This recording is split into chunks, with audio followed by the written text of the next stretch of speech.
We are live. We are live. Hello, everyone. Hello, hello. I'm DUTTI, And I'm Joyce.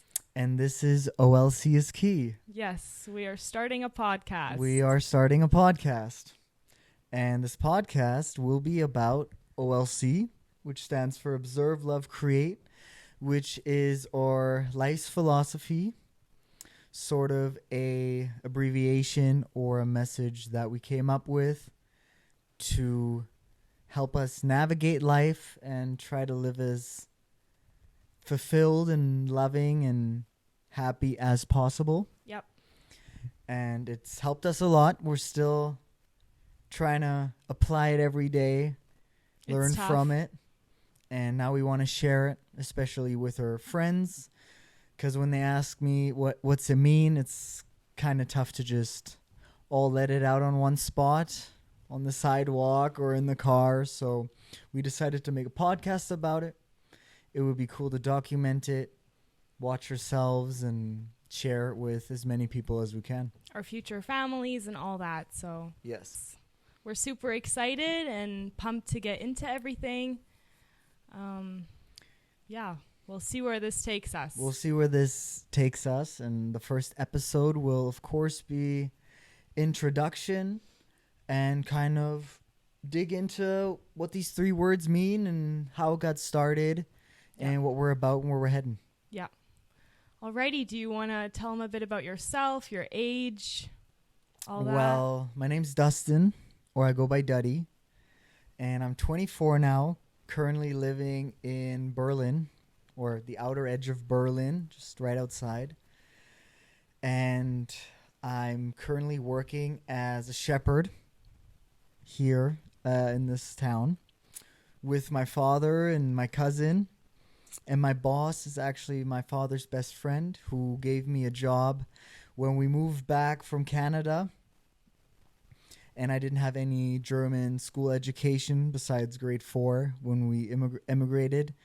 So that's where I'm at right now, working with water buffaloes, chickens, 2 types of sheep, 30 dogs, 4 horses, cats, and it's a ball game.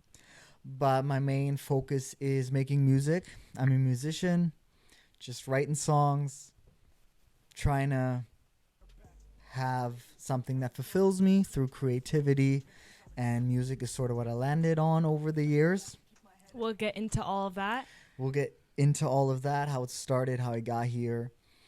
But music and other interests I have are fitness and personal development, which also relates to OLC and the message we're trying to spread.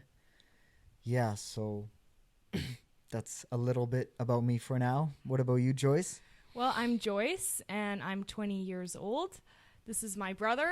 We're 3.5 years apart. Right now, I'm cleaning with my mom. We go clean apartment blocks, so the stairs, and we go work for older people who, aren't really capable of cleaning for themselves anymore. And besides that, I'm just his supporter, Manager, sidekick, yeah, I'm mental just support beam. supporting his every move, and yeah, that's about it. I'm just going with the flow right now, kind of just sticking by his side, and yeah, Figuring out life. figuring out life. That's a tough one. That's what we're both trying to do, and hopefully OLC will help us with that, Yeah, and which it has already. and I'm glad we're in this together, and Yeah, we're a good team. we're a very good team. Yeah, so should we get into everything, why we're back in Germany, what happened? Yeah, let's do a little rewind. Yeah. So how we got here. You should get into all that. I should get into that. Yes. Okay. Well, we started right here where we are now in this town Yep. called Adlandsberg, which is like 10 minutes, 15 minutes outside of East Berlin. I was born in Berlin, and I did 4 years of school here until I was 9. And one day my parents called us into the kitchen and told us that we were moving. And where are we moving? We moved to Canada. So we took a little road trip. So we Crazy. sold all our stuff. My father sold his company. Yeah, it was more like a sacrifice in a way. He gave away his status, his connections, his wealth in a way Yeah. to take us and To better his family, to keep his family intact. and follow his childhood dream. Yeah. When he was a child, he used to have the words Canada written on his ceiling, and when he'd fall asleep, he'd read it. So full on manifestation. Yeah. And it's amazing that he found my mom as his wife to go along with that. Yeah. That's very tough. So, Finding a wife who tags along is... yeah, so they were really an amazing team through all the years there. And I'm so blessed that we were fortunate enough to have that opportunity to live there and to experience that. Else we wouldn't be here right now speaking this fluent English. Yeah, that is a blessing. Yeah. Probably one of my greatest gifts. Yeah. So then we landed in Canada. Beginning of January 2009. Yeah. And I was 6 at the time, and I had just finished kindergarten in Germany. So I was still like a really little one. And I was 9. Yeah. So we get there. All I remember is pure coldness. Same. Freezing. Same. I show up there with my German jacket. I thought I was like, where are we? It was dark. We get in this man's car. My dad got a job there. That's how he sort of moved countries. He got a job, and I think they supported the visa for him. Yeah. But that man picks us up, brings us to a motel. He was so kind to find us a place to live in the small town called Morris, Manitoba. Yep.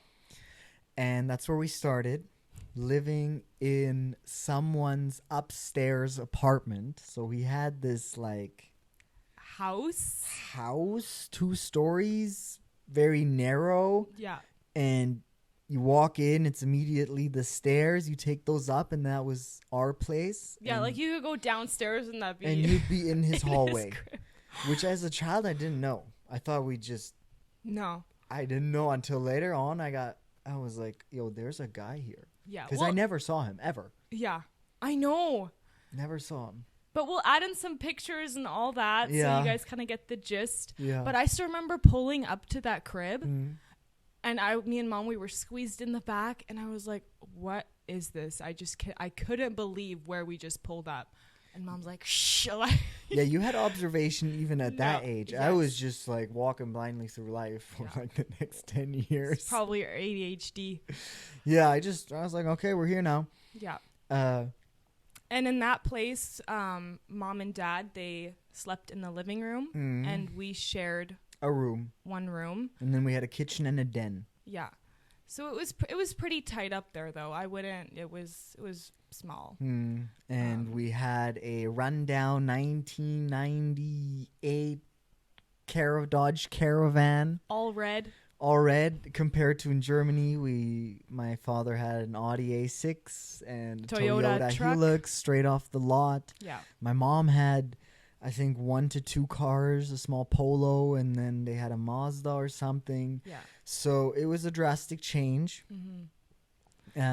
But in that place, I think we have such good memories. We always bought this cheesy popcorn, and then we'd always pop so much sugar on it, just kind of living that super broke life. Yeah. We'd eat carrots with sugar, just... Because they didn't have money for candy or anything. Yeah. So on broke days, we'd just make popcorn. We'd make the best of it. And then, because in Manitoba, those winters were so extreme that right outside, we would always have these big snow hills, right? Huge. Because they would collect all the snow and pile it in front of our place. And we were loners, right? We had no friends when we got there. So Mom and Dad would send us outside, and we would just be playing on this big snow hill for hours. And there would be like minus 20 to 40. Okay, at minus 40, you come inside. Yeah. But And then we started digging these caves through the snow, and it was awesome. And then a couple weeks later, they'd put another pile on top. Yeah, it just kept on piling up. The snow was a different level. Yeah. And then you had insane wind chills. Yeah. So. But then things started to kind of improve and get better. After our father suffered night shift welding for 4 years. Yeah. 3 years. I'm not too sure. And then we that was a upgraded, tough time. Rented a house right beside the school, which was very nice. It was nice. I felt really nice there. Yeah. And we didn't stay there long, a year. I don't have that many memories there either, to be quite honest. And then in those small town areas, or I feel like even Canada, they're very Christian or religious based. Yeah. So in a way, if you're not part of the church, then you're not part of the community. Yeah. And for immigrants, especially, if you don't join the community, you're going to have a really tough time. It's almost like everyone's against you. Yeah. Because they don't know you. You don't speak the language, maybe. Or they don't accept you because you don't follow Christ or whatever it may be. So we started as a kid, I remember being full-on churchgoers. Yeah, we went to church every Sunday. There's 2 churches we switched between. How many churches did we have in that small town? 7. 7 churches, and the population was 4,000? Yeah. It was small. And there was a church everywhere. Yeah. So you could pick and choose. We chose between 2 and got accepted. Like, it went upwards, and then those people at the church, they had kids, and then you'd go to Sunday school after the service, and you'd still sort of be the outsider, but now you're in the group. Yeah. And that whole town was basically family, friends. Everyone knew everyone. Small town vibes. K to 12 in one school. The graduating class had maximum of 40, 50 people. The whole school was 450, I'm pretty sure. Yeah. From kindergarten to... yeah. So it was small. Yeah. So, yeah. That's how... Well, and then we moved into the house. And then we got a house there. Pretty rundown house. It was 100 years old. It was 100 years old. And the town that we lived in, it was actually known for floods. So it always got flooded until they built that dike around, They built a dike around the city. So our house that we bought, it went through the flood and everything. And it was standing after 100 years. So it was it was doing good. Yeah. And we went in there and gave it a full makeover. Yeah. And kind of made ourselves a home there. The town was shocked because my dad was putting up the sidings alone. The whole house. The walls, the doors, the painting, the tiles, the plumbing, the everything. The whole house was flipped into a completely different. It was just completely different after what? Maybe we can add before and afters. I don't know if we have any. We probably do. We have afters. Yeah. Maybe we can find some befores. Yeah. But it was insane. Everyone was just shocked, and especially because my mom and dad did majority of it all alone. And my dad and my mom, they have no chill when it comes to stuff like that. We either get it done or we don't even start the project. They get down to it was bam, bam, bam, bam, and boom, just new house on the block. So that was super cool. And I still remember I got to help out, even though I was still a mini. But at that point, we were already in Canada for 6 years, yeah. I think. 6, 7. So our English was pretty good. I think it was like 4 years. Really? Yeah. I was about 10, 11 in that house. So, yeah. So at around 3 years, my English, you could communicate pretty well. And at 6 years, that's when you're pretty much sort of fluent. Yeah. But we got put into school. We didn't know any English. Just got thrown into class. And my teacher actually, which is funny, trained, because Canada's all about hockey. He was actually a coach here in Berlin for the hockey team, which is the Berlin Ice Bears, Polar Bears. I'm not too quite sure, but he coached that team, so he had some German, very, very broken German, but it was sort of a little angel that could help me out. I also had Russian German girl in my class who helped me out.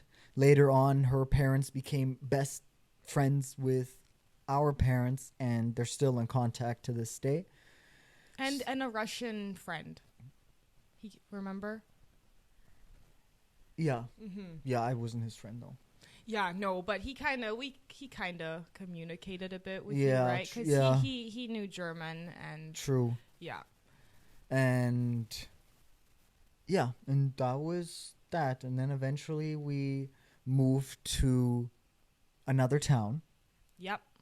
Morden, Also in Manitoba. because my dad is always looking for a new opportunity, always trying to better his life, always get out of situations. So we moved once again, and that was an upgrade. We got an apartment, which was pretty decently built, freshly built. Yeah, it was. I think we were the first people in it. Yeah, it was modern. It was nice. So that was nice. That was also a nice school.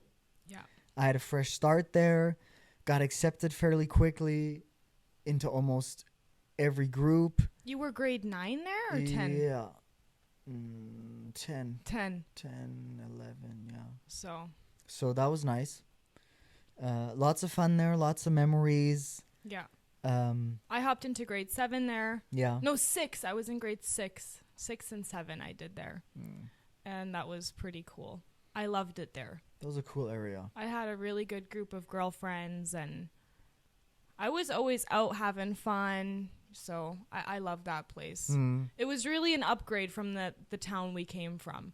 And we could drive up this hill, and then we'd have access to this beach, and we'd always go chill there. Yeah, so that was awesome. That's also when that's also where I met more German people, Russian Germans. Lots of Russian Germans moved to Manitoba, or I just noticed that. Maybe they move everywhere to Canada, but made some German friends there. I still have them to this day. And Yeah, that's crazy. that was nice. Yeah. That's when I got my first job, washing dishes and handing out newspapers. You got your license there. I got my license there. And Very yeah. first job was at Boston Pizza, right?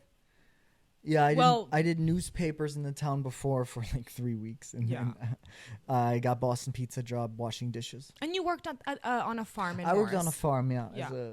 when I was younger. Yeah. And me, I was too young to work or anything. I was just chilling. so, Chill. yeah.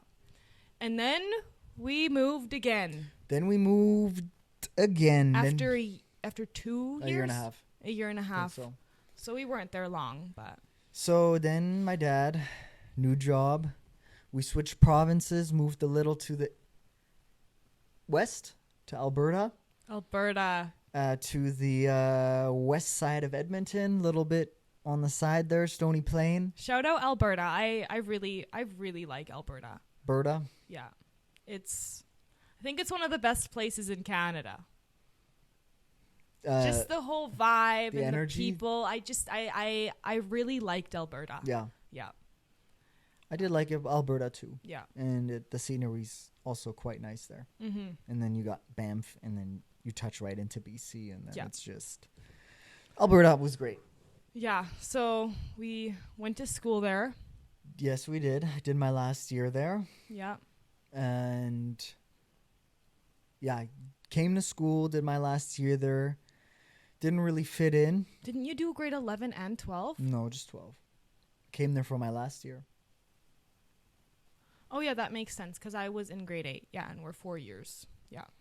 So I did my last year there.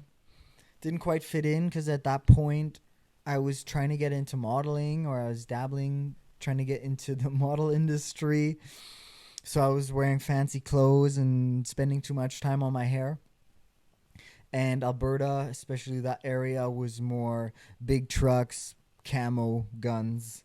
So I was the outsider once again. Didn't really make friends. Made one friend. I made a best friend, Yeah. but unfortunately that friendship ended. But also, yeah, it had to end. Yeah. It was toxic, but But your current best friend. was that was the best friend of my best friend at that time. Yeah, and he also went to the school, but they just always kind of walked past each other. They never We got were to know each other. neighbors. Yeah. And we took the same bus for All a year. three of them. All three of us. And I never knew he was on my bus. Well, if you don't know the person, you don't really realize them anyway. Yeah. But after school ended, my friend introduced me to his friend, and we all lived in like beside each other. So the one guy lived across the street, and then the other guy lived across that street. Yeah. So that summer we just video games, hung out, skateboarding, driving around. Then I got a job at Walmart. Then I got my buddy into Walmart. And you got me into Walmart. And then I got her into Walmart. That was my first job at Walmart. Oh my gosh. Oh, Walmart was crazy time. Yeah. And I just got, when we got to Stoney, so to Alberta, I was in grade 8. That was, just another year. But I did meet one of my best friends that I still have to this day, Shelby. She came up to me. I was sitting at the desk, and I was just, oh my goodness, a new school again. This is just, oh my goodness. And right, you're at that awkward age in grade 8. You're just, it was just weird.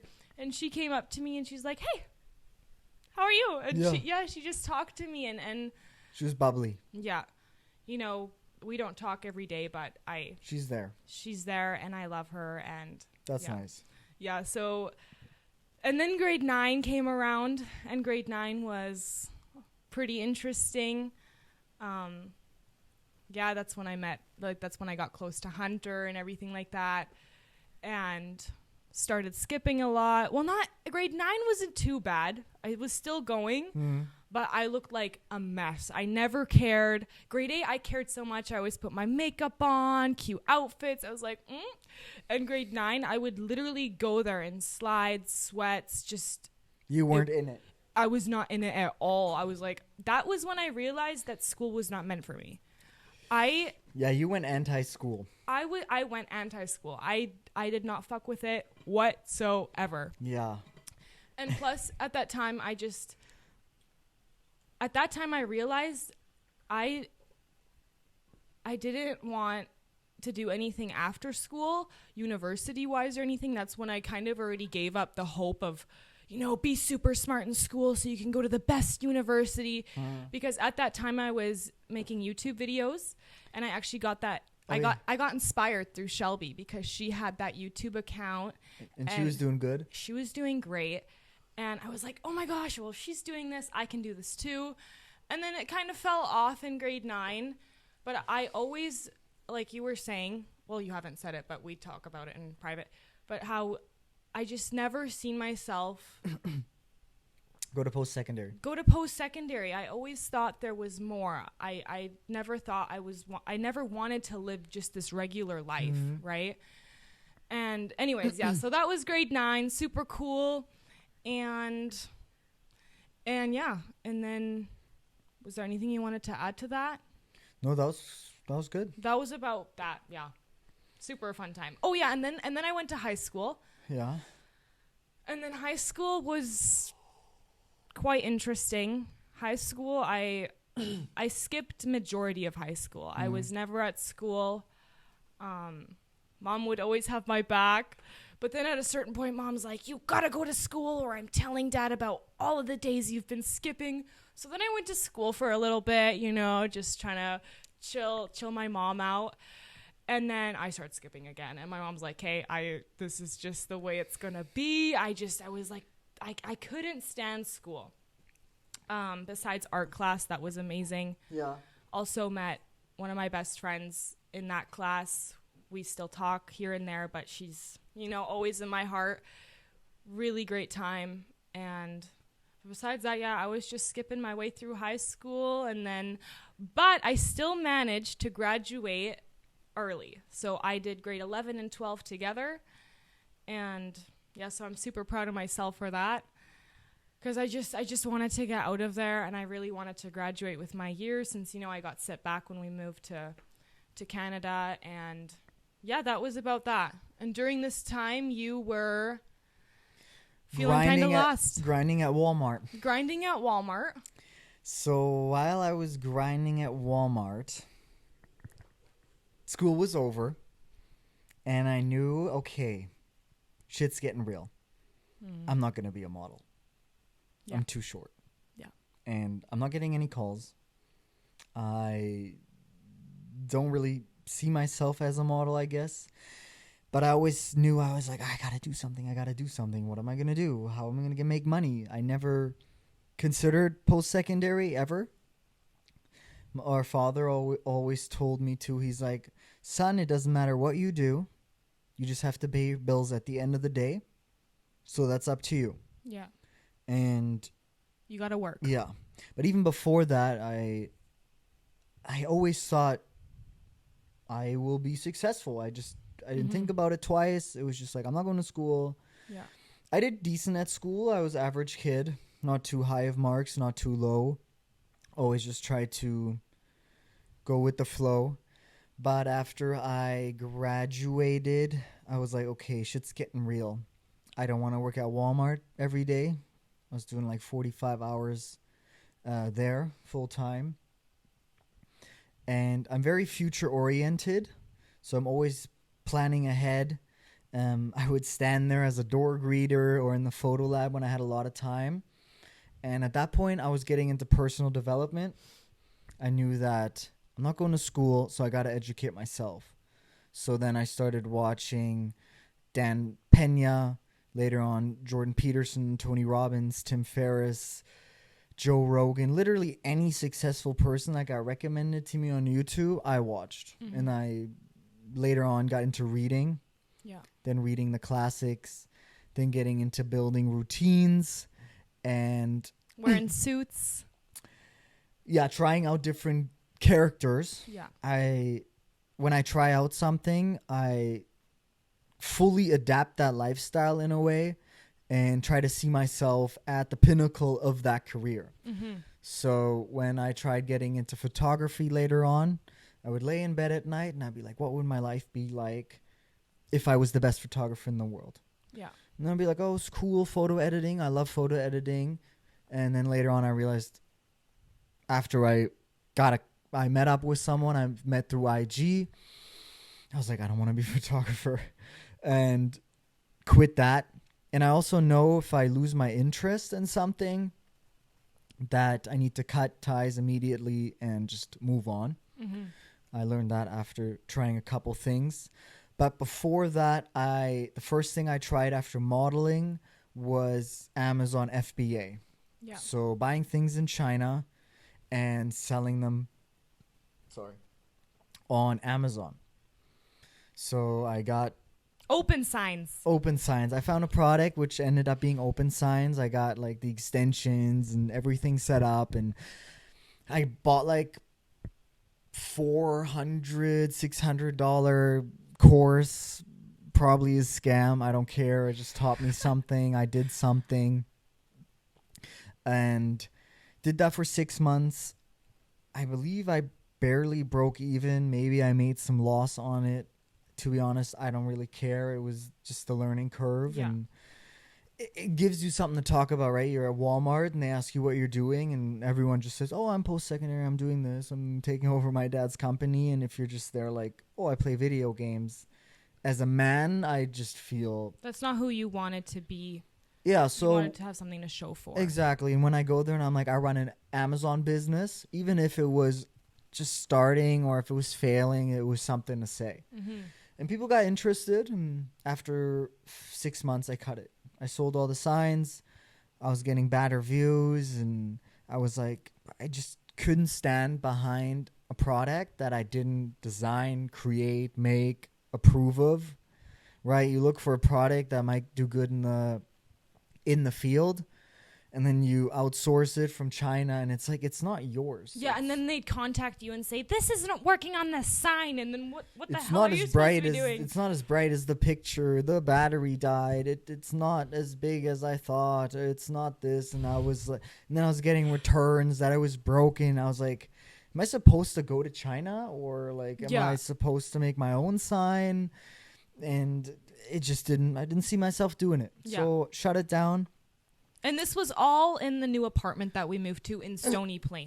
So Correct. We moved out of that duplex where we were neighbors with Triton and other buddy. Mm-hmm. And then my personal development just kept growing. So more books, dabbling with meditation. Our father also had a previous couple of years before clogged heart artery, which was a big deal. He almost died. Emergency rush to the hospital in America. That's when we were still living in Morris. That was the previous province. Yeah. So after that happened, my mom went super health conscious. Crazy. So we got really big into dieting, and I was dabbling around with keto and trying different things. And you guys were really trying everything, though. Powders and supplements and drinks and recipes. And so I was like, you know what? I'm going to be a fitness influencer. So yeah, I totally remember. Yeah. Gymshark, fitness, working out twice a day. That was crazy. And my buddy went with me. We went in the morning, and I was drinking like broccoli juice and celery mixes and protein powders and all. Seriously trying everything. And then watching people get jacked. Yeah. But I was like, is this going to be me? Is this going to be me? And then it wasn't me. Mm-hmm. And I was still working at Walmart.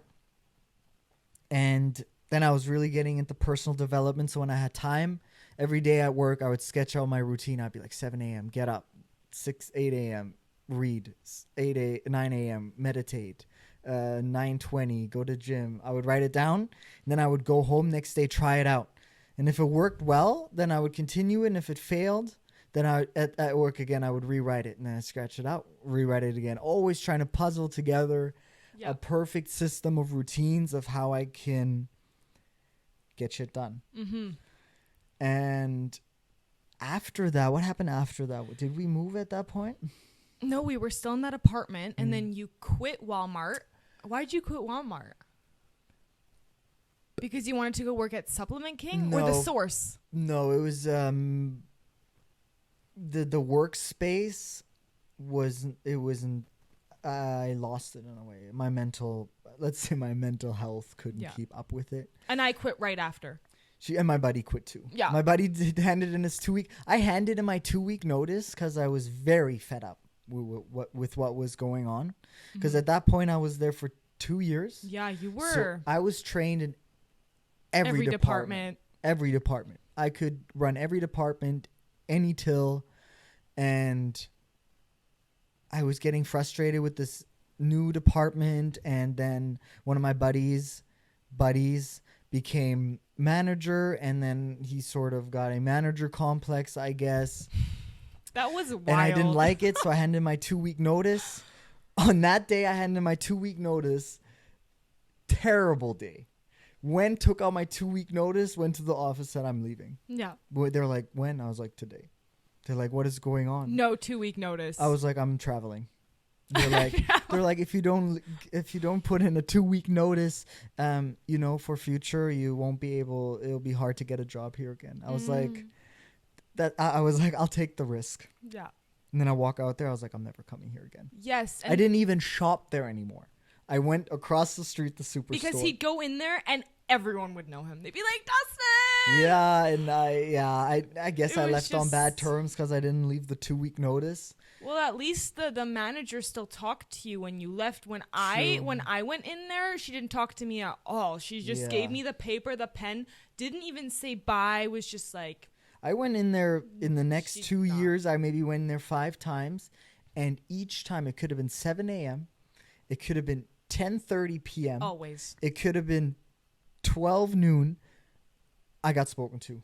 Yep. In like every third aisle. Dustin would resist going into Walmart. He's like, I'm not going in there. I'm not going in there. So we started going to Superstore. But then I saw my buddies. They were cart pushers or garden centers. So I would like sneak and say hi to them because I did miss them. The greatest thing about Walmart was the people. And it's a very depressing environment. Most of the people are on antidepressants or stimulants or some sort of narcotic. And they're all grinding. They're all single parents. they all suffer so much, and especially the young kids there. Some are just in and out, but when there's a decently young kid who's been there 5-6 years, and you see their sadness in their eyes, and when they open up to you, it fucking sucks. So I do miss them, and I hope they're doing well. And I always tried to motivate them, always tried to push them for more, cheer them up. And we played video games, and we got them out of the Walmart scene and took them to the city and watched movies. And I went to their house and played video games because I knew they didn't really have friends either, and we were loners. So because we always had that immigrant feeling. And I mean, I had friends, but we were those always kind of on Walmart our people own. became our friends. Also, it's like a community. It is. If you're there for 45 hours, let's just go chill with the coworkers. Yeah, just go. And then you make plans at work, like, hey, let's catch that burger. Then you know the gossip, and you'd hook people up, Yes. like, oh, she likes him from the apartment. Yeah, no, I was the wingman. Yeah, that was sick. So I quit Walmart because of that mental breakdown. And then I did skip the dishes, ordered a bag. Oh my gosh. Did that for 3 weeks in the winter. We would be skirting around. I would just come along for the ride. It was terrible. Yeah. You'd ring on a doorbell, they wouldn't open. You ring on the doorbell, wouldn't open. You call them, they don't answer. I message skip the dishes. Their McFlurry, whatever's melting. I'm like, they're not answering. They're like, we'll get in contact with them. Then all of a sudden, I'm at the door. Or I don't know. I just driving everywhere, waiting in line. So I quit that after 3 weeks. And I was blessed with a job at the Source electronics store and selling cell phones, which I never thought I would ever do. I thought I was going to be doing electronics. And that was awesome. I was getting paid more, and I was making commission on phones. Yeah. And I'm not a salesman. Like, they always tell us, go sell. This is the trick. This is what you have to say. This is the method. But if a grandma comes in there and she has a Nokia, and she's doing fine with it, I'm not going to be like, hey, we have a new Samsung. No. I'd be like, yo, your phone's fine. How much you pay? $10 a month? You're fine. Stay with that. So, but sometimes I guess I was just blessed. People would come in, walk to me, and they're like, oh, yeah, I need 3 iPhones. I'll be like, okay, come with me. Yeah, Each that's iPhone sick. was like $40-$50 commission. So that was 3 months before Christmas. So I was doing good. But I was sort of in competition with this other girl because I heard a whisper in the wind that after Christmas, one of us would be let go because it was a temporary job. And there's only one position open. But I knew she would get the job. Why? Because there were 6 dudes working and she was the only guy, and I would have been the Only seventh girl. And I would have been the 7th dude. Oh, okay. So I thought they were gonna hire her to sort of balance out the I get that. I knew That it. was nice of them though, too. I had more sales than her. And Give the girl the chance. she Come was on. nice. I gave it to her, and after that I got one of the best jobs ever. So Yeah. my fate was written. God blessed me, and I got a job at Supplement King because I was big into fitness. We'll add some pics in there. I was going ham on the reading at that point too. Because you were in that place alone, right? You didn't have a boss there, so you would be in the store all by yourself for hours, right? Supplement King, I was there all day. 6, 7, 8 hours, depending on the day, alone. So you had all the time in the world to do kind of whatever unless a customer came rolling in. And I had surround sound music systems. So sick. And all day, because I was really into fitness. I am still. I would just read the ingredients on all the products, and I would compare them. I had a computer in the back and at the front, so you could just Google stuff. And then at the end of working by Supplement King, you were like, all these products are loaded with shit. Yeah, right? I got so deep into it that I was like, everything in here, if you look at it from like a hardcore perspective, there's like 3 things I would use. Yeah. So that kind of changed your mindset whole too. perspective on supplementing. Yeah. And of course, there's certain cases where certain supplements will apply to people that don't apply to me. Yeah. But I learned so much. I also met a great person there. I don't know if he'll watch this, but shout out Vito. He taught me a lot. He was a great guy. I enjoyed his presence every time I was with him. Mm-hmm. You guys had deep talks. Deep talks. We were also politically on the same spectrum, which I've never met anyone at that point that was like that. Mm-hmm. And fitness, he was also open for new opinion. When someone's open for new opinion and stuff, I guess I connect with them faster. Yeah. And he was teaching me stuff, but he also let me tell him stuff. And he was reading books. At that point, I met no one ever who read books. Yeah. Especially youngins. And he was reading, and then he would tell me what he was reading, and I'd be like, "Oh, this is what I'm reading." So he was a G. So miss him. Hope he's doing well. Greatest job. And then at that point, I was really honing in on personal development. Yeah. So I was reading in my last year in Canada. I was reading 24 books a year. I was meditating every morning. That was crazy. I was grinding on music, trying to release 1 to 2 songs a month. So I was really honing in. I was doing really well. Mm-hmm. I was consuming weed, became legal. So I guess I was consuming too much weed, which eventually became an addiction that's been with us for the years. Yeah. Which we're way better with now and actually quit. I was very addicted to marijuana for five straight years, so consistently smoking multiple times a day. But I have been sober for 2 months now, completely straight off the weed. 2? 3. Oh, yeah, it is 3. Yeah. Yeah, times are flying. But, and I'm never going back. It's probably one of the best decisions I've ever made. It was hard. It was hard. I for real thought I was coming off a meth addiction. I was sick. It was just bad. It was just so bad. I would be laying here. Yeah, you had it tough. I felt like death. Yeah, and you weren't smelling good. I was you not. were reeking. No, my body was the just toxins were coming. My body was. I just smelled like a joint. I smelled sour. It just skunk. It wanted to just come out of me, and it was so bad. Mood swings. No appetite. I felt sick. It was just horrible. But now I'm over that. I think I'm completely away from it now. I still sometimes have that. I had extreme brain fog too. Oh yeah, you were fogged. I was just wanting to sleep, not move, sleep. When I wake up, I still feel that brain fog. Yeah. Very subtly. Huh? But it's getting better. So we were very addicted to the weed even in Canada. Yeah, because before too, but then when it became legal, it was like getting a snack. Yeah.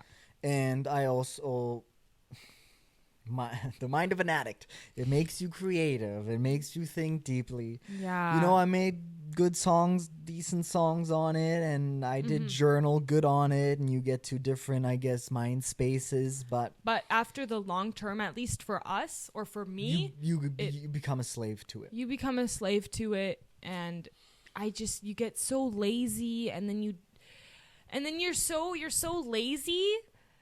But then when someone asks you, like, hey, it's like, no, it helps me be this and that. It makes me a better person. Yeah, it helps me with my ADHD. It makes me peaceful. No, it made me not peaceful. Whatever excuse you want to go by, it was just not for us, and we're very happy that we're completely away from it now. I don't think I will ever. No, I won't ever go back. Last month, I was like, oh, let me hit that. Really? I haven't been like that. Or like it comes into my mind, and I'm like, no. When I smell it, I'm like, that smells good. But I would not take a hit. No, now I saw a video of me 2 days ago of me smoking a joint, and like I almost got a gag reflex. Mm-hmm. Like it feels it didn't make me feel good, but I knew when I was smoking it, it was the cure. It felt like bliss. It was amazing. Each hit was... It was just such a stress reliever. Oh, it's weird. Yeah. It's weird. But I for me personally, just to throw something in there, I also quit puff bars, so vaping. Yeah. And weed. Now I smoke cigarettes. Tobacco. But I'm really trying to get off of that too. I don't think it's someone I want to, it's not who I am. I don't want to be a smoker. But right now it's definitely helped. And I feel actually a lot better. Tobacco better than weed. Tobacco is better than weed and vaping. From the vaping, I just felt so sticky and clogged. Yeah. And the reason why I quit vaping and marijuana is because the anxiety. The vaping would make my heart flutter really weird. I mean, weed would too, but the vaping was weird. Like, even if I didn't smoke, because when we were in Spain and I was hitting the puff bars, I had weird heart palpitations. It was just whack. So that was always kind of in my mind, and I always see TikToks on how bad vaping is and don't stop vaping. Like, no, don't stop. Stop vaping. Breathe air. Yeah, breathe air. And then I quit weed because 3 months ago now, I was smoking on my balcony. I came in and I just had the worst anxiety attack of my life. Yeah, she comes up to me, lays down on my shoulder, and she's like, I am not feeling good. No. I was low-key upset. Of course, I was there for her, but I was like, at this point, I was already quit. Yeah. So I was like, you can't. Because I kept doing this over and over to myself, but this time it was bad. And I was like, you can't keep hurting yourself and then coming to me to help you. No, I know. So, but when I got those anxiety attacks, the only person that I felt like, I felt safe around was Dustin. Anytime I just get in that, I'm like, I need Dustin. This needs to go away. And I thought I was going to die. I just poured water all over my head, and then it kind of calmed down. And that's when I knew, because I've been wanting to quit, but that was the sign from God or whatever that you need to quit. He was trying to teach me a lesson. He's like, get this through your damn head. You quit now. And ever since that bad anxiety attack, I quit. I seriously felt my life flashing before my eyes. I have never felt that intense, because I used to suffer from severe anxiety. At least that's what the doctor said. And I had bad anxiety attacks, but this one was just outer realm. So we're away from that. No. I wanna dive into that too. Yeah. Because the reason I quit was also just self-awareness of me being lazy. You sleep longer. Testosterone goes down. I noticed that too. My muscles started aching more during fitness. And we moved to Germany. First of all, super illegal here. Super illegal. I mean, we still got that shit, but super illegal. And we didn't want to risk the license. We got our license in Canada. Getting our license was like, what, $50 to $100? Yeah. Here, it's $1,000 to $3,000 depending on how fast you pass it. Or I thought it was more. No. I thought it. Oh no, it's I think it's like roughly $1,000. But if you fail, then you gotta pay that shit again. Oh yeah, true. But then you have to pay for all of the each driving. Yeah, and that's what it adds up to. Yeah. Okay. Yeah. So I was like, this little card here is worth gold. Yeah. We cannot lose this. And then the shitty thing is, we get here. And I don't know what it was. I don't know if it was drug season or we got pulled out of our car like 4 times in a month. Yeah. Twice in a week. And that one time was pretty intense for you though. And yeah, pretty tense. They did a trunk search on me. Yeah, Dustin was all alone. Yeah, and the thing is, I have tattoos. I was wearing all black. I was wearing a beater car. I was driving a beater car that we got from our friend. Red Audi. An Audi 80, which was registered to the other side of Berlin, like quite a bit away. Mm-hmm. So they thought, what is this guy in a fat Helly Hansen hat, watch, tattoos doing over here? But this was on a Sunday morning, I'm pretty This sure. was Sunday at like 8 a.m. Yeah. And I was going to see my grandfather at his yard. Yeah. And then they follow sniped me ya. and they pull me out right in front of the gate. Also, the thing is, in Germany, the energy is a little different than Canada. Canada, I feel like they're a little bit more fruity, upbeat, smiley. Hey, how's it going? What's up? It's very intense. In Germany, everything is more mono. Everyone's more serious, less emotions, which was something we adjusted to. I was very uncomfortable with it at first. But when I got pulled over, I was like, hello, I was smiling. And then they're like, step out of the car. Yeah. Have you been drinking? No. And they're like, open your trunk. And I was like, okay. Open my trunk. Nothing in my trunk. Yeah. And they're like, can we drug test you? And I was like, okay. And this is kind of, Dustin, were you freaking out because the night before? Because I had quit weed because I knew this was going to happen. Yeah. Because I was like, if they pull me out and they drug test me, I lose my license. Yeah. And the thing was, they pull me out, and the day before, I was already clean for a week or two. He smoked up. I smoked like 2 hits the day before. Mm-hmm. And then in the morning, they pull me out, and they're like, drug test. But they didn't. They did a saliva test on me. Yeah. But I think when they saliva test you, Yeah. they test you on Pills. cocaine, pills, Yeah. all of those drugs. But when they do a swab on the forehead, did they do that too? No, they just did one. Because I think they're only allowed one.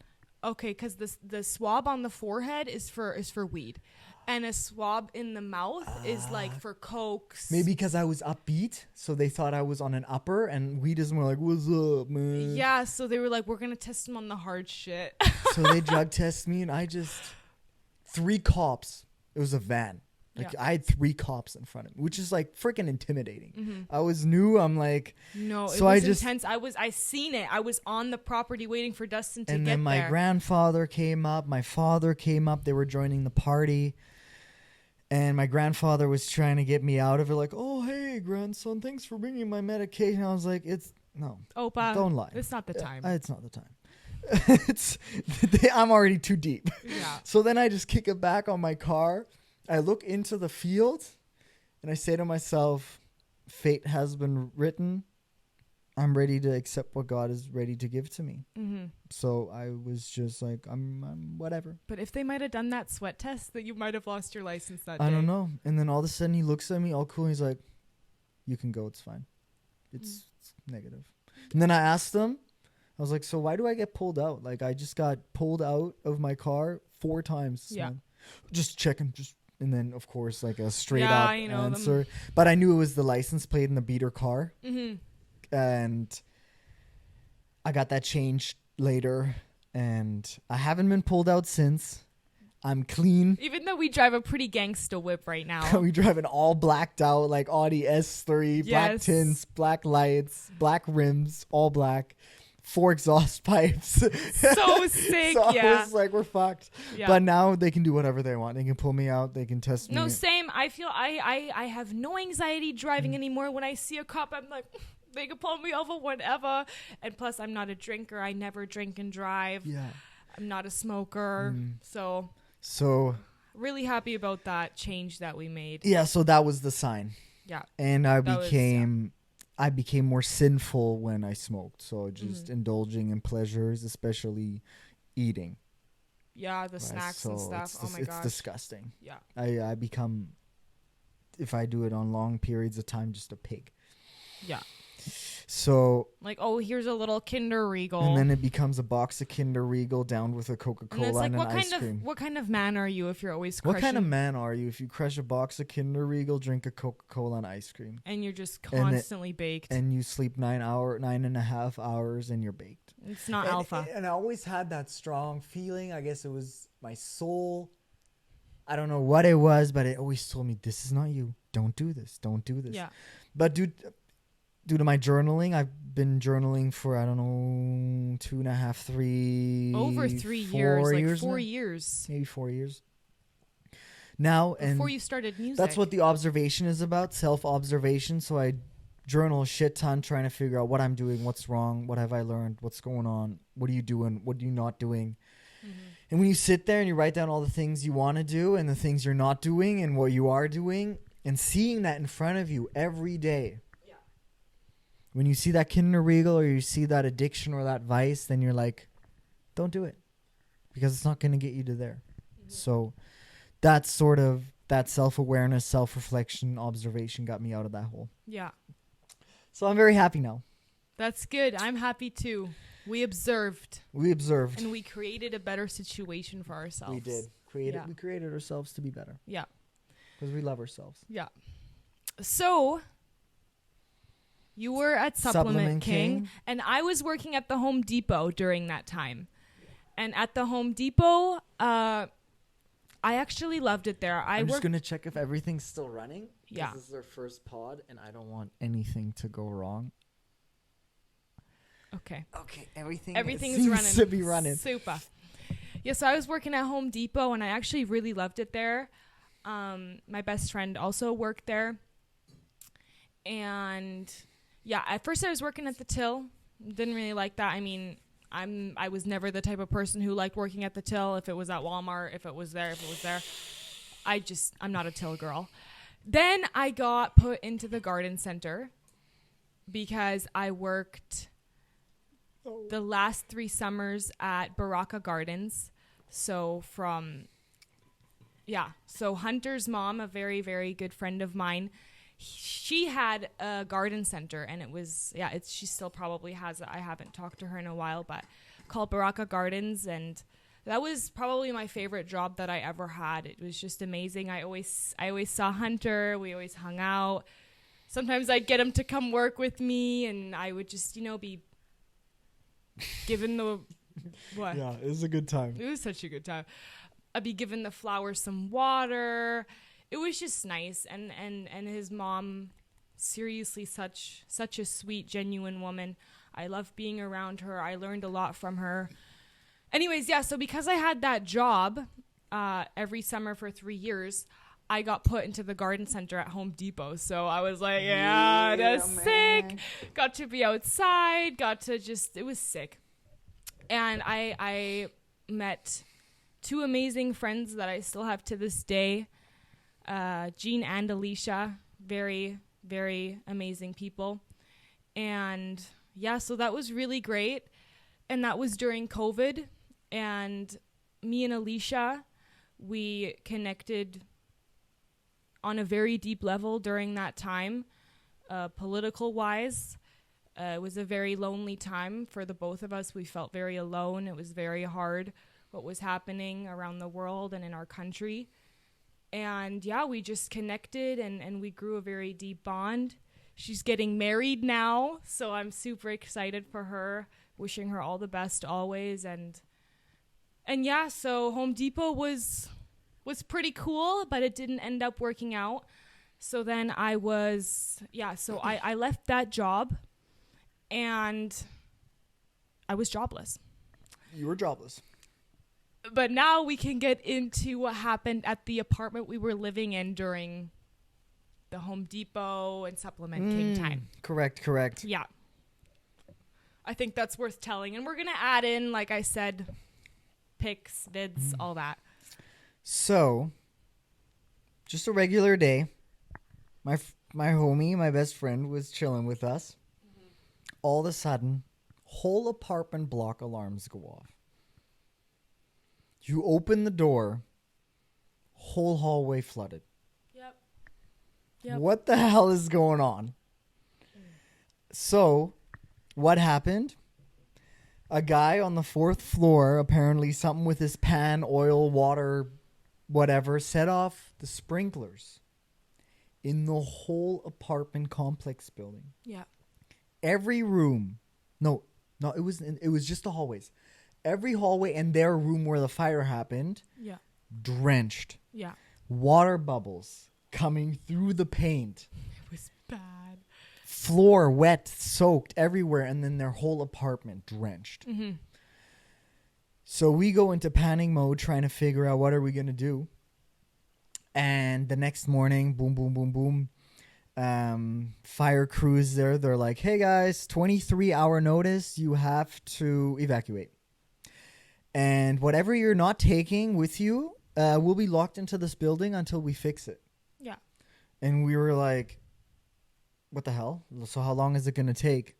And they told us, well, beating around the bush. 2 weeks, 4 weeks maximum. 4 weeks. So we're like, are we gonna leave our stuff here? Are we gonna take it if we can't get back into it? Like, yeah. So we decided to have a spontaneous move. Yeah. We'll add pictures of that too, but we decided to move everything out. Yeah. Where did we move it?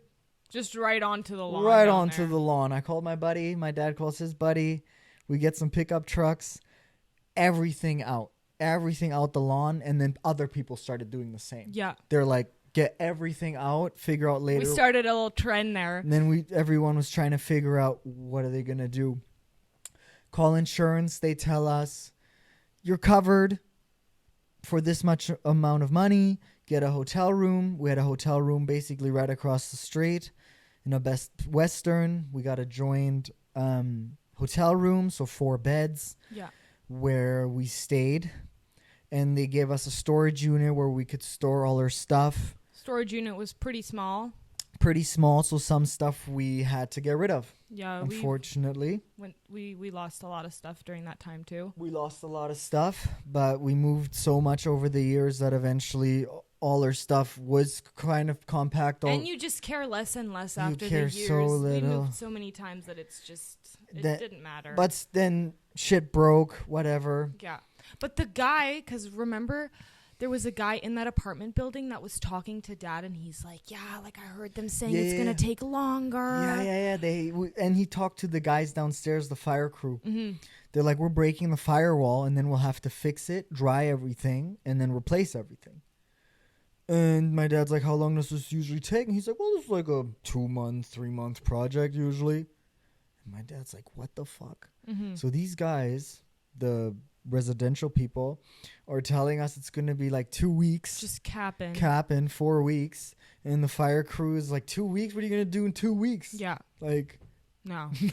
Impossible. So we made the move. We made the right choice. Yes. And we get in the hotel, and we were there for 10 weeks. Mm-hmm. And at 10 weeks, we ran out of insurance money. So at 8 weeks, we ran out of insurance money. Yeah. And we were always trying to find a place to live. Yeah. And I was jobless, so I couldn't, help out the family at that time. I was, so not working at the Home Depot anymore. We still had your help from your income, Supplement King, and at Dad. the end there, even my best friend, he, which I'm still grateful to this day, he gave us money, a decent amount of money, which we always paid back with interest. So, he saved our ass so many times. Anyway, it was also mid-COVID, so I don't know if that had anything to do with finding a place, but it was hard to find a place. Yeah. And we were money. Yeah. No. Go ahead. Money was running out. Yeah. Couldn't find a place. Calling bankers, calling real estate agents, calling buddies, trying to look at listings, open houses, whatever. Mm-hmm. We find a place. But before we move on to that, we at the hotel, we were always going out to restaurants. Covered 75% which was such a highlight. I loved it was a cool experience. Yeah, and we cooked out the back of the car. We did. We'll add pics. Yeah, and Dustin was making music in the hotel room. I was. Yeah, Dustin has always tried to make music wherever he could. In any environment, Dustin would take his shit, set it up, and just try and bust out some songs. So props to you for that. That was so cool. Just the hotel life, making music. But yeah, so the hotel was pretty cool. Me and Dustin and my dad, we also got super sick at the hotel. Remember, we got like the stomach flu or something. And I got it too. Yeah, I have a video of that too. That was fucked. I was throwing up. I just couldn't stop But throwing was that up. COVID? I don't think that was COVID. Maybe. That was like, I had insane stomach cramps.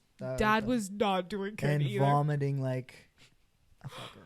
Yeah, I just was like, my mom thought it was getting to a dangerous point because I would not stop throwing up. Just, I would drink, it would come up. I would eat, it would come up. And I was like, maybe we should go to the hospital. Like, this is getting pretty serious. And then one day it stopped and, we got over that. But that was what happened at the hotel. And we got free ice there. We had an ice machine. We also had a pool. And there was even a gym at the hotel, right? Yeah, and then But use it though. we never- Oh, well, We never hit three that. times. But I went into the pool quite a bit. It's pretty nice. And yeah, so that was a little bit about the hotel life. And Yeah, and then dealing with insurance, sending receipts, getting money, and all that type of stress, I guess. yeah. And I even went into a lawsuit with the residential area, right? Is it because they lied to us? Yeah, I don't even remember what That happened I went there. into like a 4-6 month battle. Yeah. Like I took this battle with us to Germany. Oh my goodness, yes, totally forgot about that. Because the first time I had the court hearing, it was all over phone. What was it for? Was it because, I think it's because they lied to us and I was trying to get some money back or something like that. And so the first time, the judge was so nice. She was like, I see you really tried, but, you sent the documents in wrong order. You kind of filled it out improperly. Dustin, you were your own lawyer. Like, I did everything. Like, I tried to figure out how the hell do you get money from this, like, ginormous corporation? And because this one person told me about it, she's like, you can get money from these people. So I looked into it because you have, like, a residential law that protects the resident and also protects the resident owner or homeowner. So I looked into that, started following that. So the first one got delayed. Thing is, court hearings, they get delayed or rescheduled like 30, 60 days. Yeah. Second court hearing, they don't show up.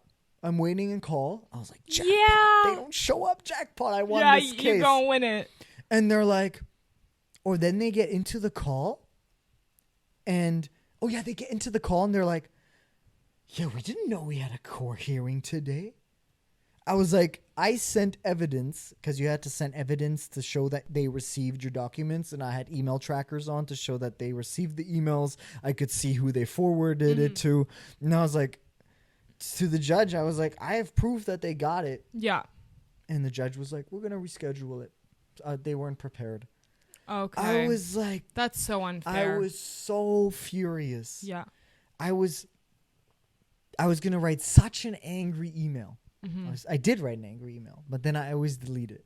I never send vicious or angry stuff. I always write it out. But that was then I also delete because it. of your reading and True, all the that piece. I was peace very and into calmness. Buddhism, calmness, but I always wrote it out. I was like, you asshole, this is just doing such harm. And then it's like, this is not boom. going to bring any good. And then I erased the whole paragraph and I'm like, I'll see you at the next court hearing. If you need any information from me, I will get it to you. And the guy was so nice to me back the whole time. Yeah. I was like, man, this guy's nice. Mm-hmm. And then we had another court hearing. We were already in Germany. We'll get to that, why we came back to Germany. That's already like 4 months in the future. Have the court hearing. And I asked for, I think, $5,000, $3,000, and I got $800 out of it. Yeah. So I saw it as a win. It was a win. We were very happy still. And I learned a lot. I was proud of myself. And my dad's like, good job, son. 800 is better than 0. Yeah, 6 months of work for $800, but It was shit, it but was whatever. it was the things I learned through it. Yeah.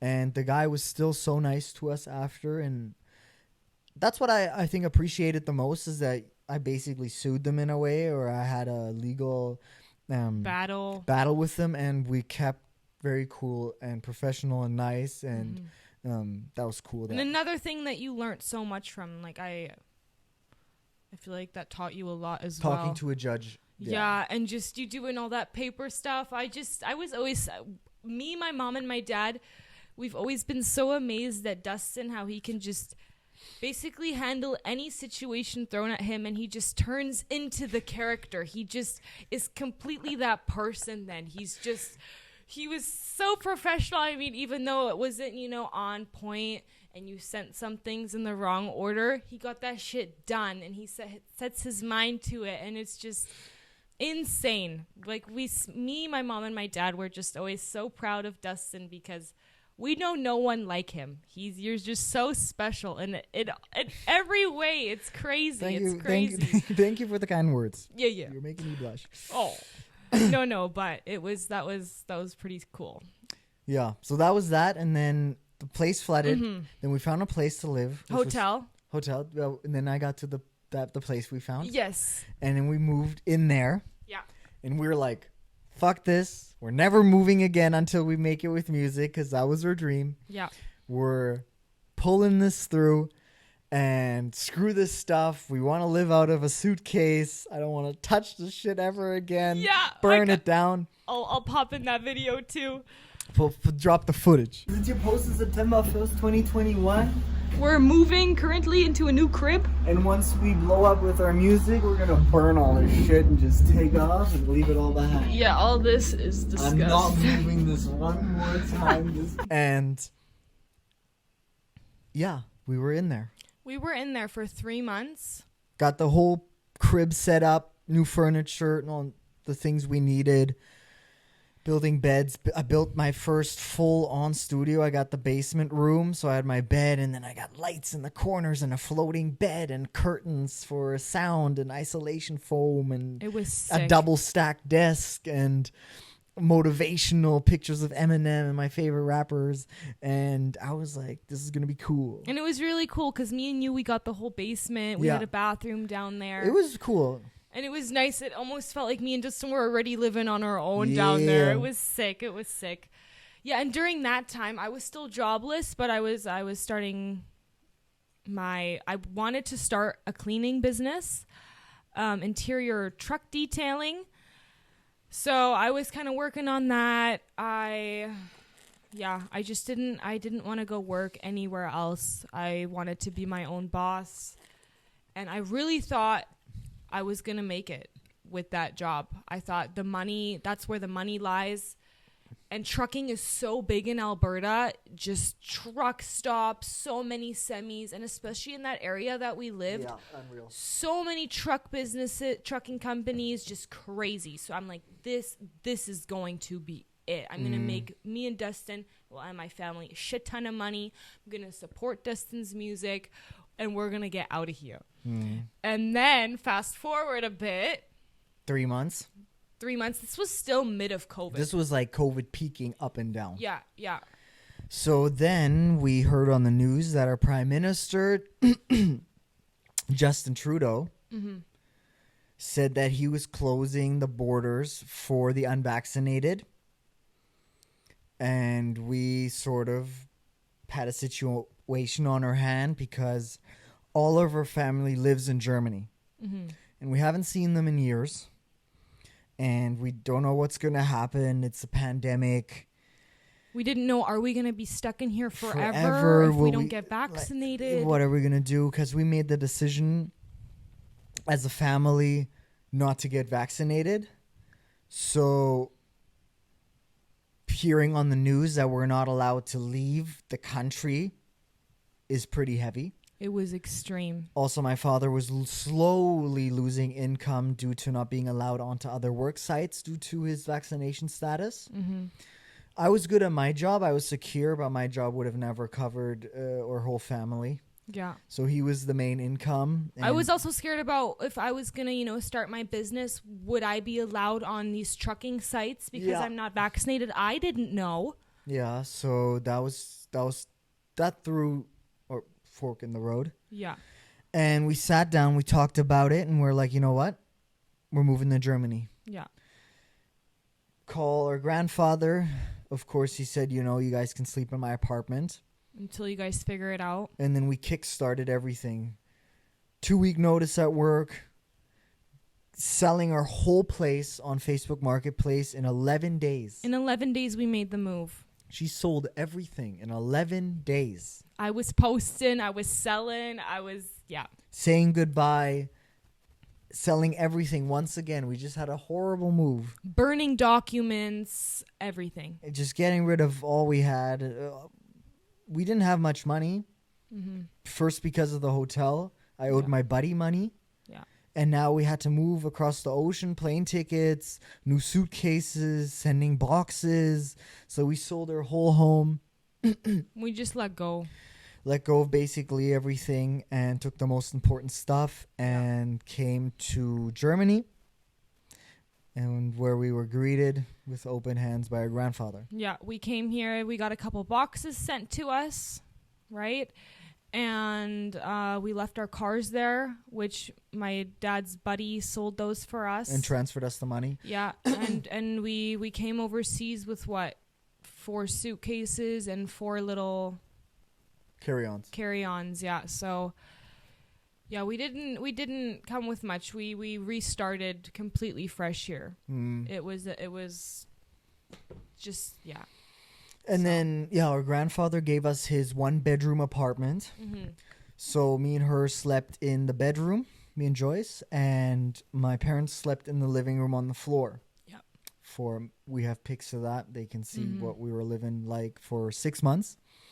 And in those 6 months, we were trying to find jobs, get registered in the system, healthcare, finding cars, driver license,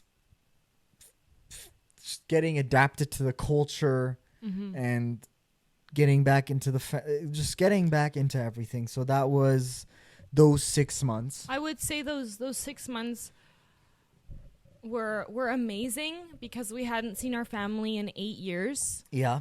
So us coming here, that was just amazing, seeing everyone, connecting, talking, catching up.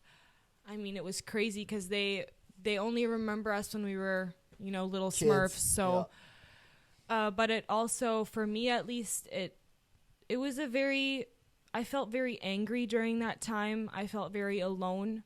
I connected with quite a bit of people on social media from America, from just... because the world was turning against the unvaccinated. But it was really, really hard on me personally. It makes me even emotional just thinking about it. And then the trucker convoy started in Canada, and it was crazy to see. It made me feel like there was hope. And just to see all those Canadians get together and support the truckers, and just seeing everyone bring food and just fight for the unvaccinated, that was quite a light in my life, because prior to that I felt just, it was, I can't even find the words for it at the moment, but it was a really hard time for me, and I imagine for a ton of other people, because I even knew people who didn't want to get vaccinated but were forced to because they weren't as fortunate as we were to have a way out. They couldn't just move to another country and could start a new life there with support. So people, I knew they had to get vaccinated in order to keep their jobs, or peer pressure, I think, mostly. Yeah, that too, or you have to get vaccinated, or you can't go to university and continue with your future, and or you get fired. And lots of kids were like, well, how long is this going to go on for? How long can I not start my future for? Am I just never going to be able to go to university? And, all their dreams kind of got controlled by this immense fear. And it was just so horrible. It's disgusting time. Very happy that it's over with, and I feel very sad for the people who, were forced to get that or pressured to get that vaccine. But yeah, after those 6 months, you just have to keep going. You have to stay positive, keep your head on your shoulders, look towards the brighter days, which we did, and now everything's kind of calmed down from the COVID. It doesn't even exist anymore, basically. Although I had COVID last week after we got back from Croatia, I was positive, but it wasn't that big of a deal, just crazy fatigue and a bit of a stuffed nose. But yeah. And so now we're in Germany. Now we're back in Germany, in the town where we started. Mm-hmm. I got a job because I don't have a German education. I went to the job center. They were getting me some warehouse jobs or trying to fit me in somewhere, or wanted to get my grade 12 Canadian translated into a German degree. And I was like, oh, God, I'm not in the mood for any of this. What am I going to do? Mm-hmm. And then my father's best friend has a company here, which is he's a shepherd. So he has all the animals that I was speaking of. And he gave me a job there, which I'm very grateful for. And I said I'll do 6 hours a day. Yeah. Because my main focus is music. And he gave me a job, and my father was still trying to find a job, and eventually he couldn't find anything. So he also came to his best friend's company. Mm-hmm. And now we're working there together. It's the greatest experience I think I could have asked for, working with my father.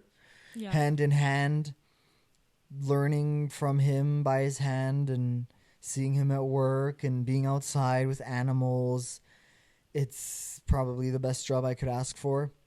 But you obviously don't want to be doing this forever, right? Oh, no. And no, every day is a reminder that I don't want to work for somebody. But it's also enjoy the process, enjoy being there, because one day you are going to miss it. That's what I always tell Dustin, too.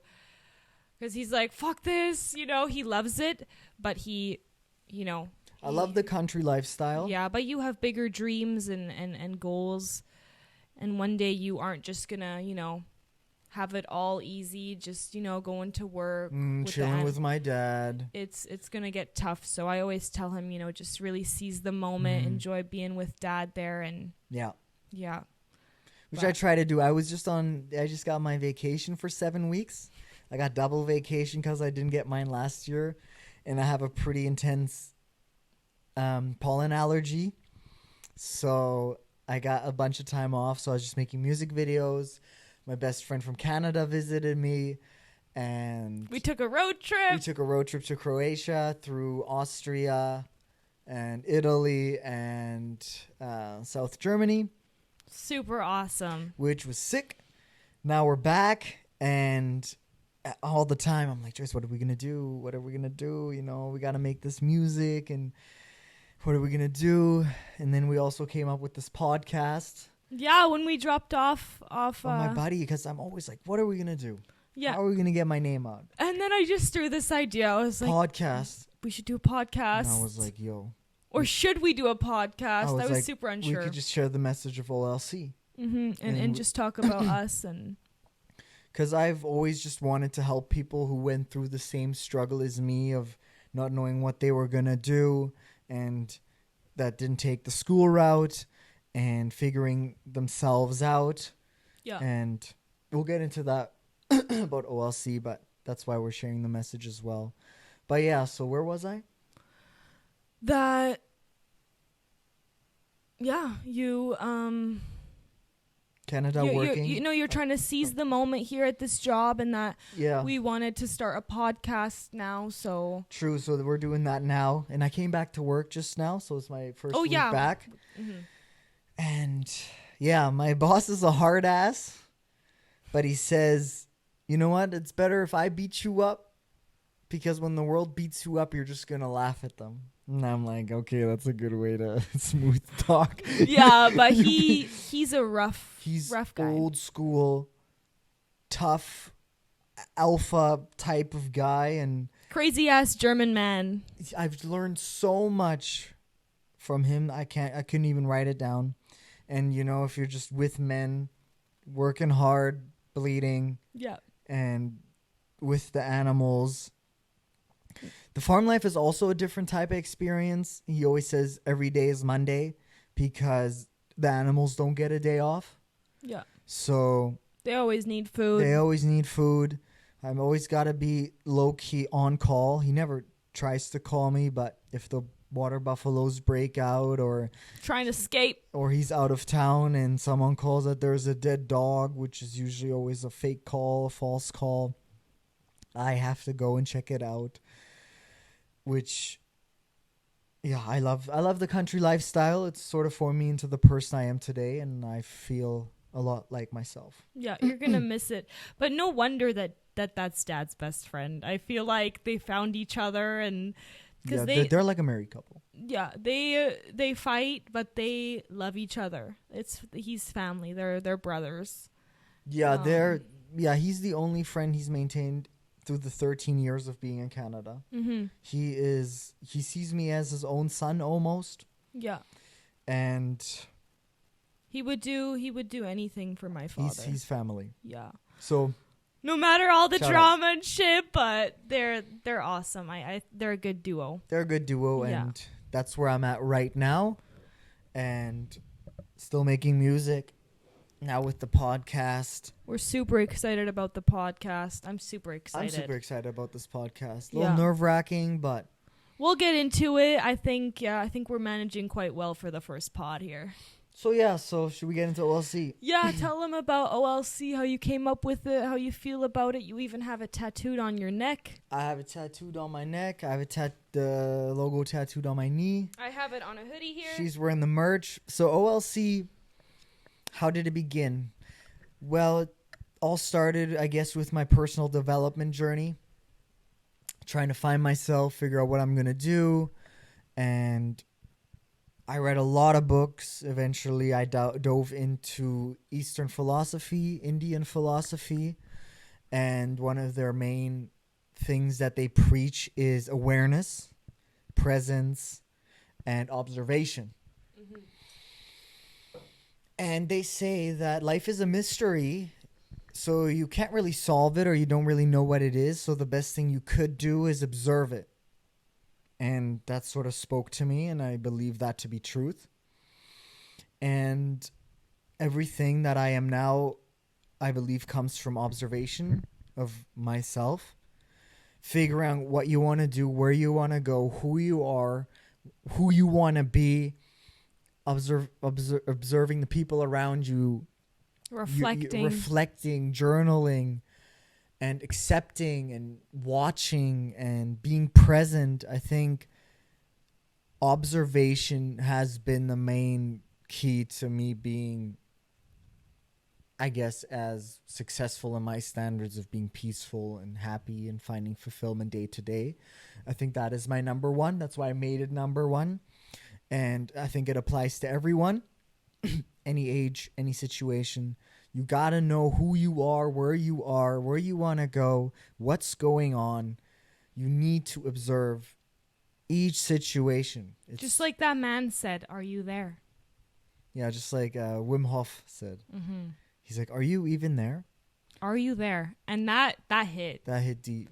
And Indian philosophers always say you're sleepwalking. Mm-hmm. You're sleeping. You're just tumbling through life. You have no idea what's going on. Open your eyes. And are you really doing what you love? And are you really doing as much as you could or can? Yeah, or even realizing what is life? What is Earth? What is me? And although we'll never have the complete answer to what all of this is. Mystery, yeah. But it's still...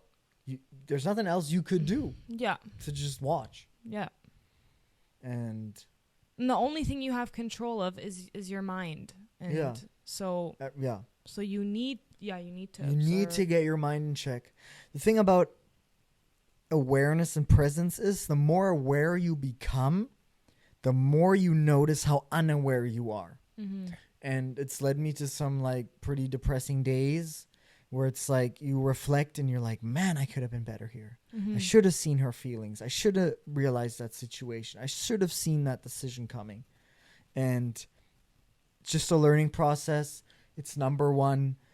I named my brand after it. I have it on my neck because it's a daily reminder just to watch and be aware. But that's the thing. Even, like I said, reflecting. When me and Dustin, we have an argument or he did something or I did something and it leaves one of us upset, we observe what just happened and we reflect. And the thing that Dustin does, well, I do too, you know, he comes up to me and says, I'm sorry, I handled that situation incorrectly. I could have been better. I'm sorry, and I'm going to try and work on that. And but then, that could be an hour later, a day later, or... But you do not ignore that, and you sit on it, and... Because we disagree. We get angry. We maybe say things we don't want to say. Always in a quite calm manner. Yeah, we're never yelling at each other. But when you're angry, heated, disappointed, sad, depressed, feelings overrun, we lash out at each other. Yeah, especially because we live together, so there's always stress. Sibling stuff. I don't know how she deals with it afterwards, but what I do is I try to get myself into a different mental state. Then I always try to blame myself, and then I journal about it. I'm like, what happened? What went wrong? Then I usually write down why I'm upset or what I think Joyce did wrong, and then I try to find an approach of what I did wrong. Yeah. And then try to... Because I know she isn't trying to harm me purposefully, and I know she isn't perfect, and I'm not perfect. And then later on, I try to approach it in some sort of way and try to figure it out. Yeah.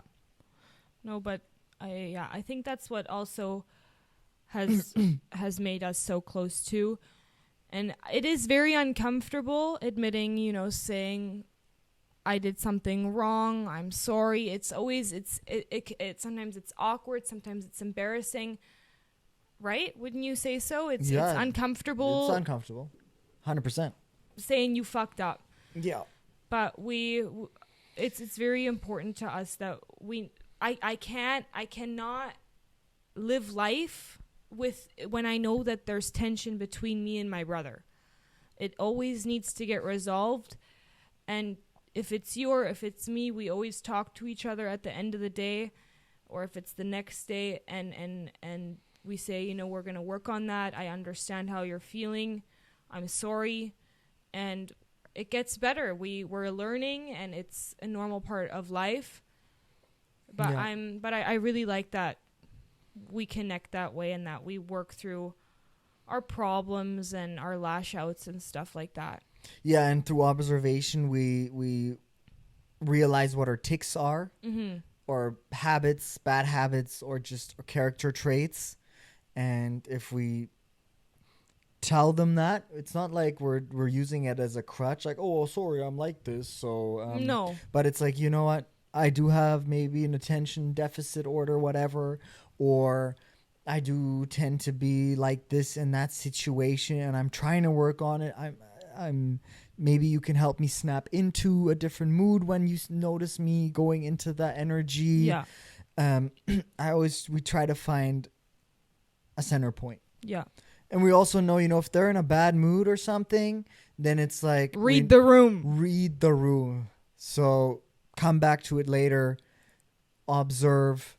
Yeah. Know what's going on and try to find a solution later on. But yeah, we're a team, and I think we're working very well together. I'm super happy about it. Yeah. No matter how uncomfortable it gets sometimes. Yeah. Makes us stronger. Yeah, so that's the O. That's the O. Observation. Mm-hmm. Then the second thing was love. Most of my self-development books I read, or even lots of Christians mention it, or the quotes, love is the answer. I was one day journaling, and I had a bunch of problems, and somehow with all the problems, I always ended with a trait that was related to love. And that's when I was like, love is the answer. Yeah. It sounds super corny, super cheesy, but if you don't act through love, what are you acting through? If you're not attentive or caring or giving or respectful or humble in certain situations or sacrificial, just anything that comes to mind with love, if you're not doing those things, then what are you doing? Mm-hmm. And do you think it's going to be better than love? Yeah. And nothing is. I was like, no. it's pretty straightforward. Just Yeah. love makes any interaction way better. Love is the answer. If you're dealing with friendship, a relationship, a hater, an enemy, yeah. And I also once heard that love means treating someone. I don't know what it was. I think it treat the person accordingly, or treat the person accordingly, but always through love. Mm-hmm. So when someone tries to get up in your face, just always see them as like a brother to you, you know, son of God. Know that they might be dealing with things, and yeah, right? Yeah, I always play devil's advocate. I always try to put myself in their shoes and try to understand, you know what? They're not acting through malice. Maybe they're just acting through incompetence, right? Like, Father, forgive them, for they know not what they do. Sometimes I get angry, of course. This is not who I am 100%. This is just a reminder of who I want to be. But then I'm always like, you know, they're going through something. They're hurt, right? Only a hurt dog bites its owner. These people don't want to be rude. These people don't want to lash out. But yeah, hurt people hurt people. Hurt right? people hurt people. So I always just try to be nice, and it's hard, but I guess that's my life goal. Love. It's a tough one. Yeah. It's a tough one. I struggle with that one too. Being loving. Being loving. Yeah, but if you're observant of these people, then you can in some way find love for them. Or any situation, And I used to be very judgy. It's a natural instinct. It's a natural thing being judgy, but it's a toxic trait. It's bad if it starts to be rude. Like, if you're always, because you can judge a situation like, okay, there's a very intoxicated man right there, I'm gonna distance myself. You judge that moment. Yeah. But if you're judging people, oh yeah, her shoes are ugly or whatnot, it becomes a toxic trait. Yeah. And Dustin actually told me to get out of that. Every time you look at someone and and they might not be living up to the standard or whatnot, always try to pick out one thing that you do like about them. If that's their hair color, if she has pretty eyelashes or whatnot, if you're always, if you have that negative thought, always kind of change that into love towards that person instead. And that's really helped me. It still happens sometimes. I'm not a saint. It's a reminder. But it's a reminder. And then you catch yourself. And that's when you observe. That's awareness. You weren't acting through love. You were acting... hurt people. It's like, why am I... Why are you lashing out at this person? Yeah, why... if you're super happy with yourself, I don't think you'd have any reason to be dissing this woman on the road who might not, have it as good as me or whatever. So and usually the thing the thing you notice first in other people is your own biggest insecurity. Yeah. Yes. And also when you're always judging them in a negative type of energy, if they all of a sudden for some reason approach you for any certain reason, now you're already going into the conversation with that first initial negative judgment you made. Yeah. Right? Yeah. Because you could be like, oh, what is that idiot doing? Remember, because that geek that got interviewed and he just started spitting straight facts about the world and the Matrix. And then you're like, wow, I would have never have thought. Yeah. It's because you made that gross judgment. You made that gross judgment and you put them in a box, labeled it, done. But if you look every person like, wow, cool, and then they speak to you and now you're already going into it with a positive energy, it's that love for all type energy. And that's what that's what we both have to, I'm not going to speak for you, but that's what I need to get better at all of these things, but the love part is definitely a big one. Yeah. Well, and observing too, but anyways, yeah. Want to get into that one? And the third one is create. So I believe that we are meant to create like our Creator has created us. I think everything around us is creation. the mics we use, the cords, the table, the lights, the Clothing, the everything. packaged food, everything was created by someone for someone. Mm-hmm. And I think you need to create something for someone else, even if it's just an opportunity or an experience to be fulfilled. And when you observe the world, like you're watching it, and you love the world, so you want to give, you want to contribute, then automatically you will lean towards creating something. Yeah. And through creation, you will get that love you seek. You will get that attention you seek. You will get that wealth you seek. Or not even wealth, but even that joy of happiness, right? Mm-hmm. And you can create, it's not always just a product, but you can create a family, or you can create a business opportunity for someone, or you create yourself, right? If you observe yourself, you know who you are and where you want to go, and you have love for yourself, so you want to improve and you want the best for yourself, then you can create the person you want to be. Yeah.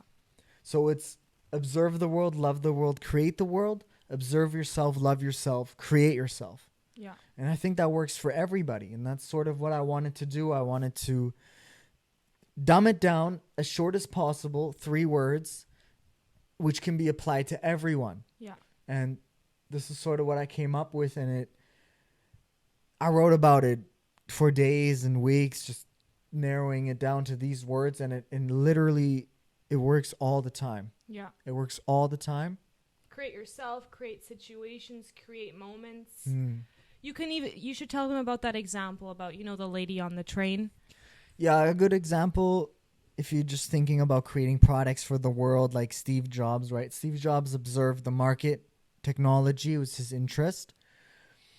And then he loved what he did, right? He loved his passion, and he loved creating a product.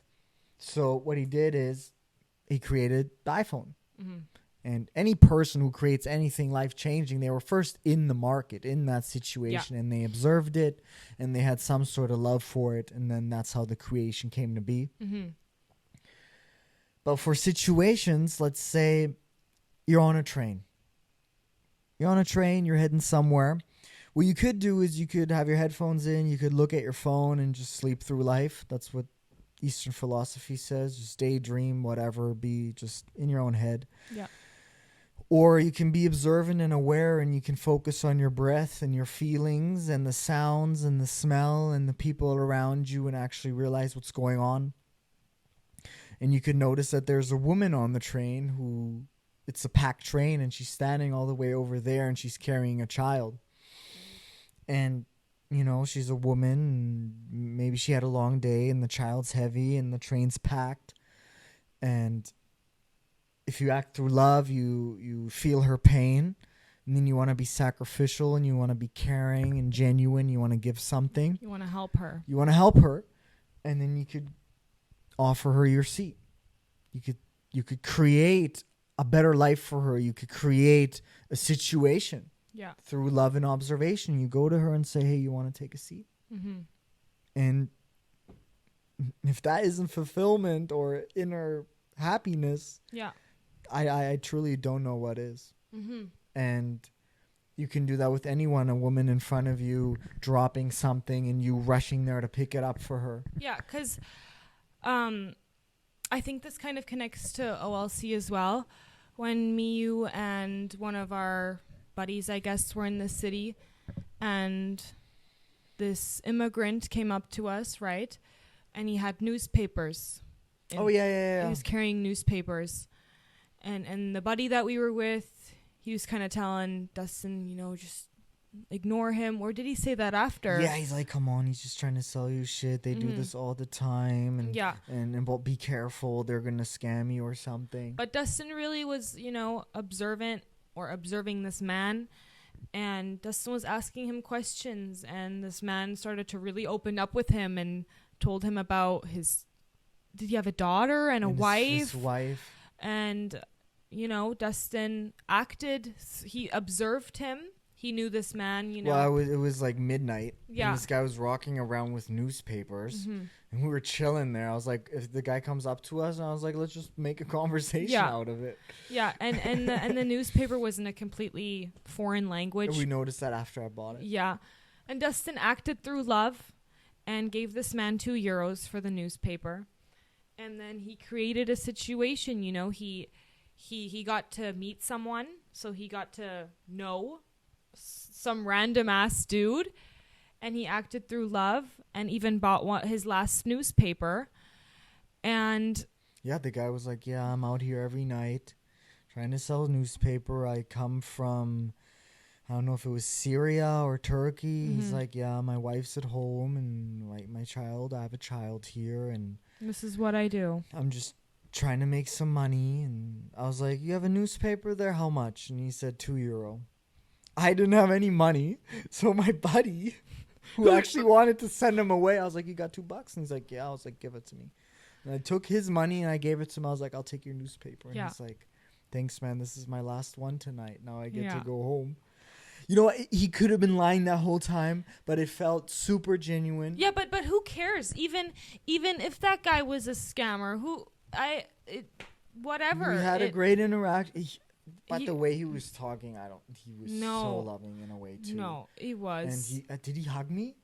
I don't know. I was a little bit out of sorts that night, but. And then I bought the newspaper, and it was a completely different foreign language. Couldn't read a single word. Like, it was a different alphabet. Yeah. But just as an example, it was $2. Yeah, don't always be so standoffish towards people. Get to know people.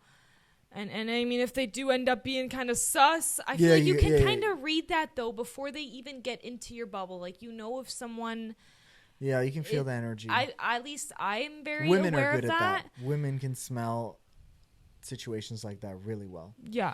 So that was just another example. And yeah, I hope, I don't know, you guys can kind of take something of this. And that's what the podcast will be based on. We're going to be applying our life stories to that, what we learned. Yeah. And always trying to spread OLC and help kids that were in the same shoes that I was in, trying to seek better fulfillment, joy, happiness, peace. Yeah. Or just, I don't know, just want to watch us and see what we're doing. And and I hope you guys can relate to me too, because I'm still very lost in the sauce. I'm 20, so I'm at that weird age of... I'm not a kid, but I'm not an adult. Exactly. You're kind of still at that age too, I think, but... I'm starting to feel more... Like this last year, I sort of went from the child's mind more to the adult's mind. But I'm still a fucking idiot. But I could definitely be bettering myself a lot more. And yeah, you guys are going to be on this journey with me. I'm definitely going to grow as a person. You guys are going to see that through the pod. Or podcast. Pod. The pod. Dual pod. Yeah. But yeah, welcome to OLC is Key. And I think is that a wrap for this episode, or was there something else you wanted to mention? No, I think that's it. It was pretty cool. Yeah. Pretty cool first pod. I think we said it all. Yeah. So thanks for checking in. Thank you guys. Yeah. And we'll put links, everything to my music or IGs and everything. We'll even put it on the screen here. Yeah. Yeah. You'll put that in. We'll put pictures and videos. Yeah. So you guys get the whole scoop of it. Yeah. Aww. Well, we'll catch you guys on the next one. Yeah. Yeah.